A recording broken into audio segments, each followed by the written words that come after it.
নমস্কার বন্ধুরা, আমি সোমা বলছি। আশা করছি আপনারা সবাই ভালো আছেন। আমি করব ধনে পনির। তার জন্য সাদা তেল গরম করে আমি কাঁচা লঙ্কা কুচি আর শুকনো লঙ্কা কুচি আমি দিয়ে দিলাম।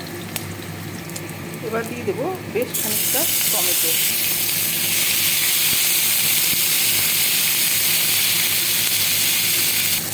দিয়ে দিচ্ছি লবণ আর দিয়ে দিচ্ছি আদা রসুন বাটা। এখানে রসুনের পরিমাণটা বেশি থাকবে। দিয়ে দিচ্ছি 1 চামচ কাশ্মীরি লঙ্কার গুঁড়ো। মশলাটা ভালো করে কষিয়ে নিচ্ছি।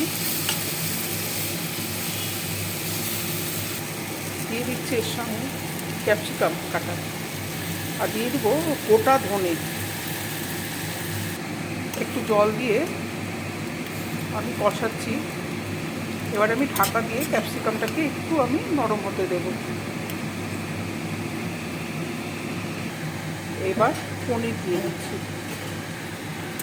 পনিরটা দিয়ে আমি মিশিয়ে কিছুক্ষণ ঢাকা দিয়ে রাখবো, যাতে পনিরের ভেতরে মশলাটা একটু ঢোকে।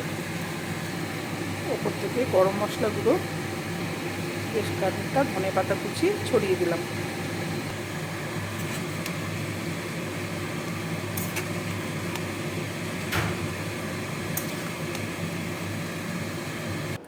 আমার তৈরি হয়ে গেল ধনিয়া পনির।